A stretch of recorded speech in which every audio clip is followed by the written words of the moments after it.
Ladies, whether you're going through the perimenopause or you're not even remotely near that stage in your life at the moment, listen up. I've got some really important information for you that is not talked about often enough. I'm talking about your relationship with food during the perimenopause. Now, for those of you who are part of my community, most of you are here because you are struggling already with your relationship with food and your body.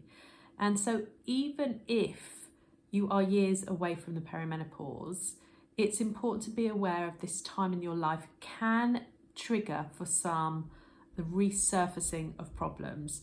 Now, conversely, you may have found yourself with these challenges for the first time in your life as you begin to go through the perimenopause. I really want to talk to you about why this happens and to be prepared for it and be able to therefore overcome any of these challenges that you might find yourself coming across.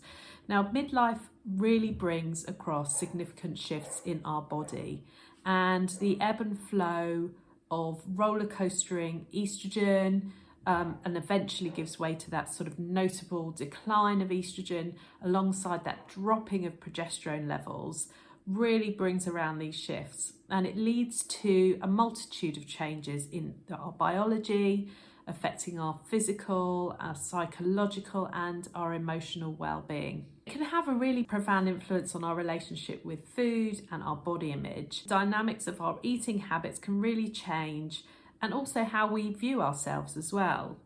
Now, you might have already observed changes in your body and your eating behaviours, perhaps things like persistent dieting, restriction of food groups or calorie counting. You might label yourself an emotional eater, or perhaps you binge eat or feel out of control around food. So let's take a look at why that might be if you are at the midlife stage in your life. First of all, as we go through the perimenopause, emotional problems can come up, and you trying to control something in your life, like food, can come up as a result of having to cope with increased anxiety or new anxiety, depression, sleep disturbances, a sense of cognitive decline as well.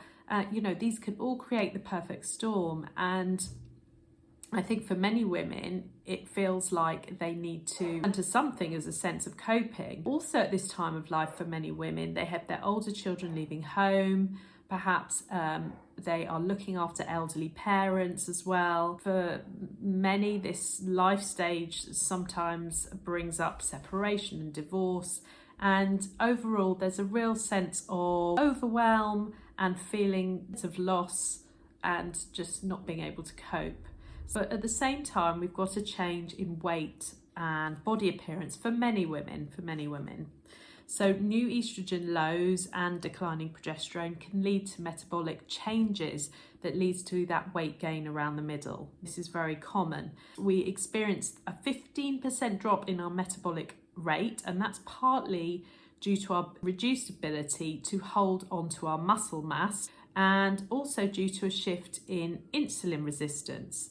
And insulin resistance means we are less able to take in that glucose and use it for energy. We have less of an ability to do that as we reach this stage in our lives. Insulin also plays a role in appetite, but it also can play a role in that's the reason why we tend to gain weight around the middle this time in our lives. If women have been previously had PCOS, which is polycystic ovarian syndrome, then they would be more at risk of this reduced insulin sensitivity.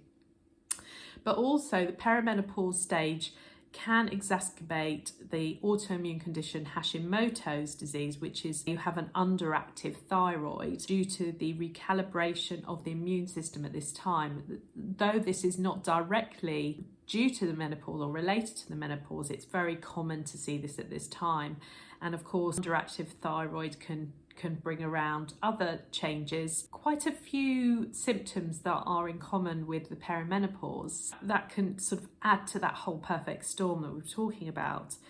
And it can be really distressing for women, I think, to discover that what they were doing before in terms of how they were looking after themselves, perhaps how they were exercising and how they were eating, is no longer, it feels like it's working for them. And this is when dietary restraint can often emerge.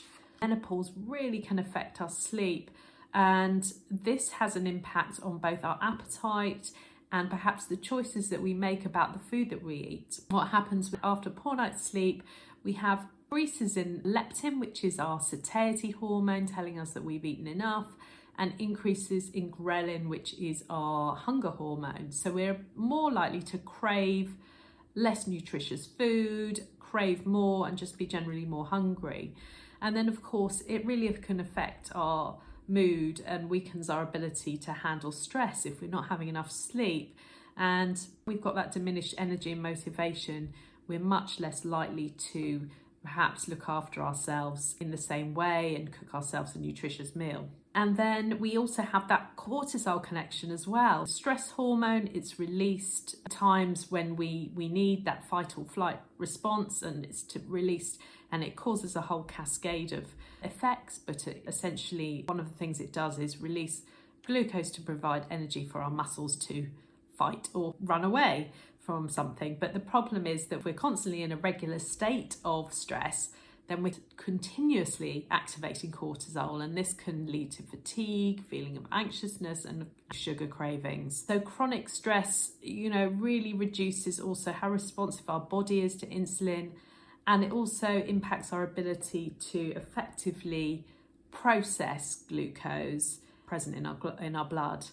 We also have brain chemicals and cravings. I did a previous video on brain chemicals and hormones to do with cravings. Do check that out. At this time, certainly we've got erratic fluctuations of estrogen. This can trigger powerful cravings that are linked to diminishing levels of brain chemicals dopamine and serotonin. And with these reduced levels, we're more likely to seek out foods that will give us that dopamine surge and that those feelings of comfort and pleasure. And for some, this can lead to emotional eating, where they feel like it becomes their only coping mechanism, and binge eating behavior as well. So perimenopausal women will often turn to dieting because they feel dissatisfied with their body and as a means of coping. But we know that this really does not help. So where can you start?